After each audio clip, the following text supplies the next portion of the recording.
Hey guys, how's it going? It's Jewel Talentino here.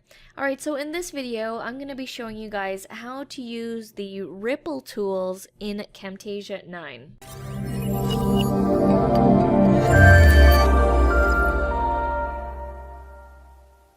Alright, so I'm here in Camtasia 9, and the ripple tools are useful for when you are editing your projects and everything, especially if you've got a more complex project and you have a lot of different things happening on the timeline. So in the timeline here right now, I've created like a mock example. I've just basically taken our ending of our videos and I've just chopped it up in a bunch of different ways and stacked it. This isn't an actual edited project. I just want to show you, how crazy things can get when you're editing.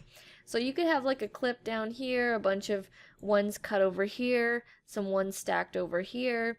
Like I've had some really crazy ones where the clips are stacked really high and you can't see them anymore, and you just got a lot of pieces in your project. So this is where Ripple Tools comes in, and it allows you to move different objects, different media on your timeline without having to highlight everything, because sometimes, especially on my old computer, when I needed to highlight the entire project, and sometimes a project can get minutes long. It can be 5, 10, 15 minutes long, and you've got so many pieces, and if you have to highlight all of that, it really slowed down my computer for some time. Sometimes my computer would sometimes freeze when I would highlight everything all at once. So I would go like this and I would highlight everything.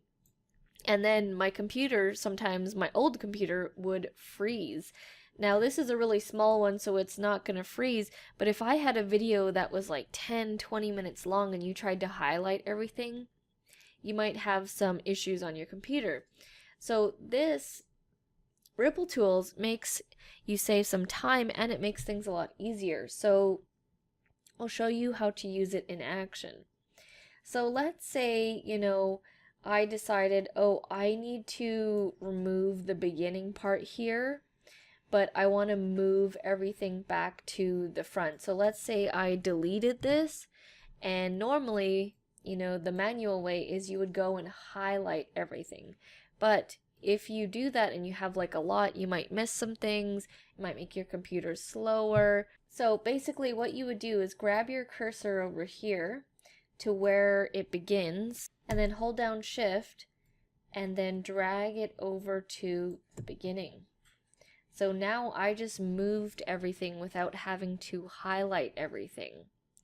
Now let's say you wanted to do something else and you wanted to split it from here and move everything onwards, because you're going to be inserting some other media in between.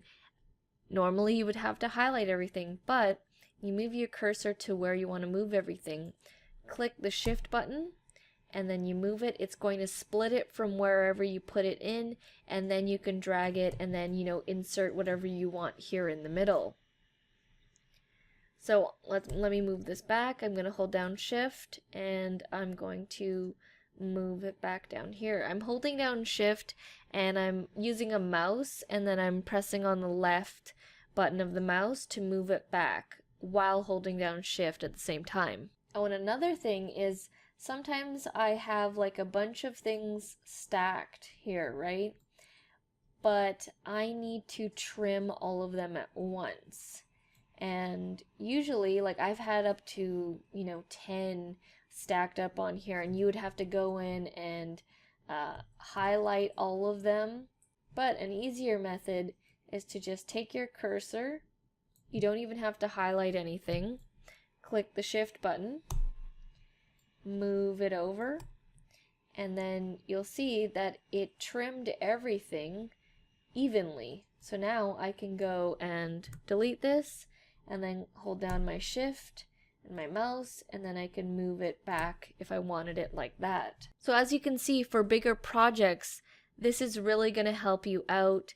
It's going to save you time, and it's going to make things more efficient when you are editing your project. So that is how you use the Ripple Tools in Camtasia 9. And if I was able to help you out at all, please let me know by giving this video a like, a comment, or subscribe. All that would be very much appreciated. And if you like these types of videos, head down to the description below as I have a bunch more free tutorials for you guys. Alright guys, thank you so much for watching, and I'll see you in the next video. Back from the dead.